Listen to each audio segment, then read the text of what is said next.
तो शंकर भगवान को चढ़ाते समय इस बेलपत्र की जो डंडी होती है, जब हम भगवान देवाधिदेव महादेव को समर्पित करते हैं तो डंडी का भाग आपकी विपरीत दिशा में होता है। जब हम कोई कामना ना करते हुए बेलपत्र को समर्पित करते हैं तो डंडी का भाग विपरीत होता है। पर जब हमारी कोई कामना होती है, हम कुछ भगवान से अगर लेना चाहते हैं, मांगना चाहते हैं, भगवान से हम कुछ कहना चाहते हैं, तो ये बेलपत्री की डंडी का मुख अशोक सुंदरी की ओर हो जाता है। कहां कर देते हैं फिर इस डंडी को? जम के बोलो जरा। मतलब ये शिवलिंग से जहां जल धारा जल बह रहा है, फिर जब हम शंकर के शिवलिंग पर बेलपत्र चढ़ाते हैं तो डंडी का मुख अशोक सुंदरी की ओर कर देते हैं। जब हमारी कोई कामना होती है तब और जब कामना नहीं होती, हम केवल भाव से, दिल से भगवान शंकर को अपना बनाने के लिए भक्ति के बल पर हम शिव को रिझा रहे हैं, तो बेलपत्री का जो डंडी का भाग है वो आपके विपरीत दिशा में। अब ध्यान देना जरा। तीसरा,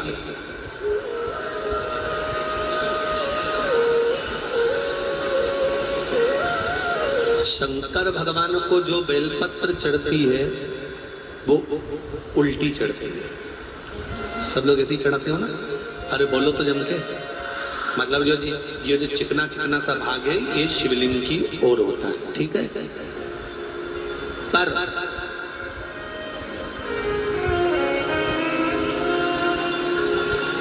जब नंदी को बेलपत्र चढ़ती है, जब नंदीश्वर को बेलपत्र चढ़ती है, तो वो बेलपत्र उल्टी नहीं चढ़ती, वो बेलपत्र सीधी चढ़ती है। कारण, उसका क्या कारण होता है? आसन के ऊपर कोई बैठ रहा है तो आसन उल्टा बिछाओगे कि सीधा बिछाओगे? बोलो बोलो जम के। सीधा बिछाओगे ना? तो नंदी पर हम जब बेलपत्र चढ़ाते हैं तो बेलपत्र उल्टी नहीं चढ़ाना है। नंदी पर जब हम बेलपत्र चढ़ाते हैं तो सीधी चढ़ाते हैं। उसका कारण क्या है कि नंदी पर भगवान शंकर आसन लगाकर बैठते हैं तो हमारी बेलपत्री का सुख उनको प्राप्त हो जाए।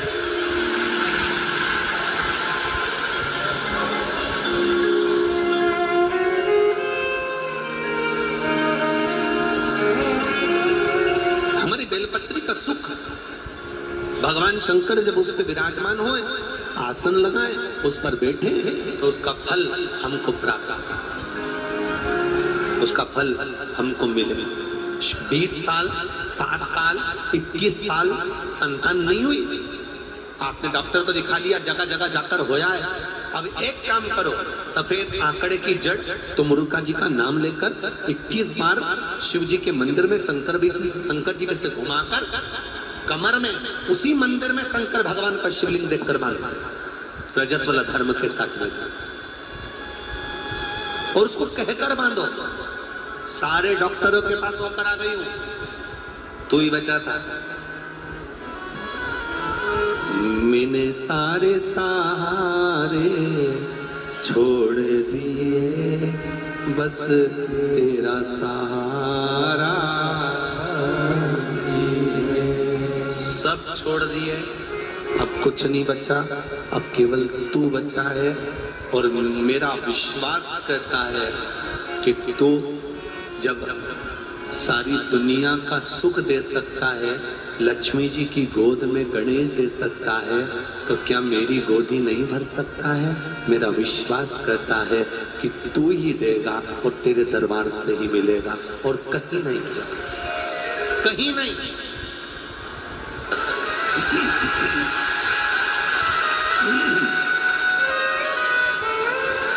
वह भी फलीभूत हो। जैसे कल अपन ने शिवरात्रि का पूजन करा कि नहीं करा? अरे बोलो तो जम के। करा ना सबने? शिवलिंग का निर्माण करा, पूजन करा। आप 365 दिन पार्थिव शिवलिंग का निर्माण करोगे, सावन महीने में पार्थिव शिवलिंग का निर्माण करोगे, पर जितनी बार भी आप पार्थिव शिवलिंग का निर्माण करोगे तो सूर्य अस्त होने से पहले पार्थिव शिवलिंग का विसर्जन आपको करना पड़ेगा। पर 12 महीने शिवरात्रि आती है। शिवरात्रि के समय पर, शिवरात्रि के दिन हम दिन में नहीं, रात में 1 पहर, 2 पहर, 3 पहर, 4 पहर में जितना मन बन जाए कि 1 पहर पूजन करूंगी मैं, 2 पहर करूंगी। कल अपन ने कितनी पहर की पूजन करी? जम के बोलो जरा। 1 पहर की पूजन करी। शिव महापुराण की कथा कहती है शिवरात्रि की जो पूजन होती है, इसका मतलब क्या है? शिवरात्रि, इसको ये नहीं लिखा गया शिव डे, शिव दिन, इसको क्या कहा गया है? जम के बोलो जरा। शिवरात्रि। शिव महापुराण की विद्येश्वर संहिता में कुमार खंड के अंतर्गत स्कंद पुराण में जो वर्णन आता है कि 12 महीने शिवरात्रि आती है। जो रोज पूजन करने वाले हैं, रोज पार्थिव शिवलिंग का निर्माण करने वाले हैं, रोज सावन के महीने में शिवलिंग का निर्माण करते हैं, हजारों शिवलिंग बनाते हैं। तुम लाखों शिवलिंग का निर्माण कर लो, पर सावन के महीने में या 365 दिन शिवलिंग बनाओगे तो वो शिवलिंग तुम्हें सूर्य अस्त के पहले विसर्जन करना पड़ेगा। पर शिवरात्रि के दिन जो तुम शिवलिंग का पूजन कर रहे हो वो रात्रि में अगर करते हो तो 1 पहर का करते हो तो 1 पहर की पूजन करने के बाद विसर्जन कर दो। 2 पहर का करते हो तो 2 पहर की पूजन करने के बाद विसर्जन कर दो। 3 पहर का करते हो 3 विसर्जन कर दो। 4 पहर का करते हो तो 4 पहर का करने के बाद विसर्जन कर दो।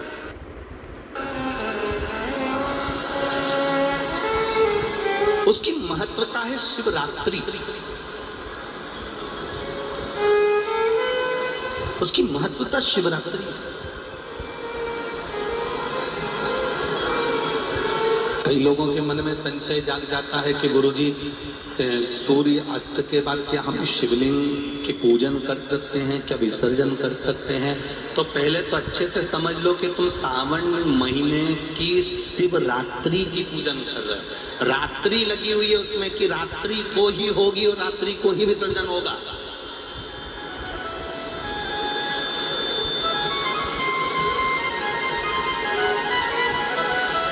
और जो नहीं पढ़ा लिखा हो तो गीता प्रेस गोरखपुर की जो पंडित प्रदीप मिश्रा जी पोथी पढ़ते हैं उसको लिया, उसका नंबर देखकर। पर शिवरात्रि की पूजन करें तो रात्रि को भी शिवलिंग का निर्माण कर पार्थिव पूजन करने के बाद हम बाबा देवाधिदेव महादेव से रात भर, चाहे तो 1 पहर, चाहे तो 2 पहर, चाहे तो 3 पहर, चाहे तो 4 पहर, कैसा भी पूजन कर सकते हैं। 12 से 14 जुलाई को 7 दिन, 9 दिन, 11 दिन, जितने दिन की शिव महापुराण की कथा मिले उसको निश्चित समय पर एक आसन पर बैठकर उसको श्रवण कर 1 बेलपत्र शंकर भगवान को समर्पित कर देने से भी मंजिल तक पहुंच सकते हैं। कष्ट आता है, बीमारी आती है, रोग आता है, थोड़ी तकलीफें बढ़ जाती है तो थोड़ा सा रुको, थोड़ा थामो। यही समझ लो कि मंजिल तक पहुंचना है और थोड़ा कष्ट आ गया है तो परमात्मा के यहाँ की लाल बत्ती खड़ी हो गई है, थोड़ी देर रुक लो। शिव नाम के मंत्र का जाप करना है तो पहले उनको पंचाक्षर से चालू करना पड़ेगा। और अगर पुरुष भगवान शिव के मंत्र का जाप कर रहा है तो उसको षडाक्षर से चालू करना पड़ेगा। समझ लेना जरा अच्छे से एक बार हो, जिससे हमारे से कोई गलती ना हो जीवन में। पंचाक्षर मंत्र सब बोलो जरा एक बार। नमः शिवाय, जम के बोलो। ठीक है। अब माताएं जब मंत्र का जाप करती हैं तो यहां से चालू करती हैं, जो अभी आपने बोला। पुरुष जब भगवान शिव के मंत्र का जाप करता है तो षडाक्षर मंत्र से चालू करता है, ओम नमः शिवाय। माताएं जब भी चालू करेंगी, नमः शिवाय, ओम नमः शिवाय, नमः शिवाय, ओम नमः शिवाय। अब पुरुष करेगा कैसे? ओम नमः शिवाय, ओम नमः शिवाय, नमः शिवाय, ओम नमः शिवाय। माताओं का पंचाक्षर मंत्र जाप करना और पंचाक्षर मंत्र के बाद षडाक्षर मंत्र जोड़ना, ये वंश की वृद्धि करने वाला।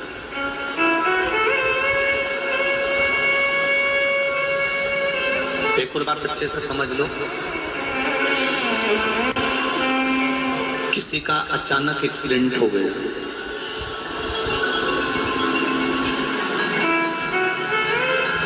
तुम्हें सुध नहीं है,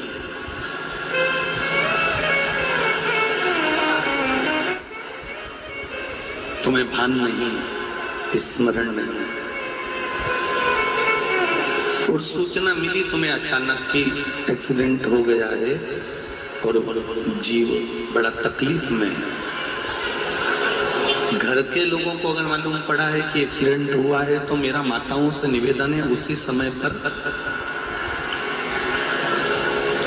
5 या 7 बार पंचाक्षर मंत्र का जाप करना प्रारंभ कर देना चाहिए।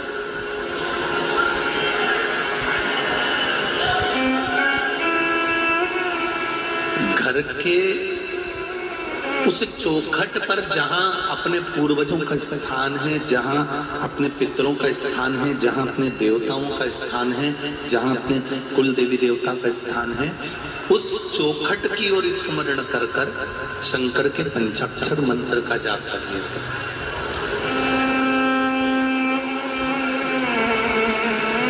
ये निश्चित है कि काल की घड़ी से महाकाल उसको निकाल कर वापस ले आएगा, ये निश्चित है।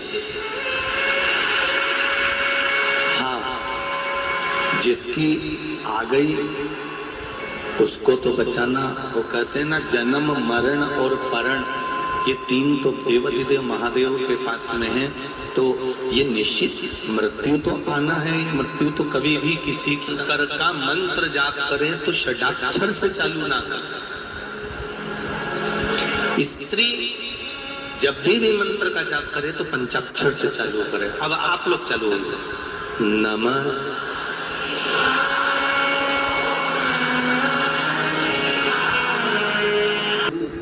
भगवान देव अधिदेव महादेव का आधा स्वरूप संसार में मृत्यु लोक में जितनी स्त्री जन्म लेती है उसमें शंकर भगवान का आधा स्वरूप विराजमान रहता है।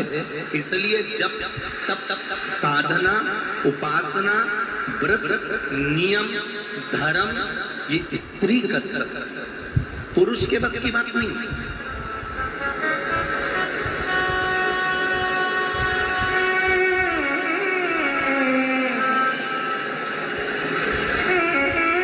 एक दिन एकादशी का व्रत करता है और पत्नी उसका मुख पढ़ लेती है, उसका चेहरा पढ़ लेती है, उसका स्वरूप देख लेती है।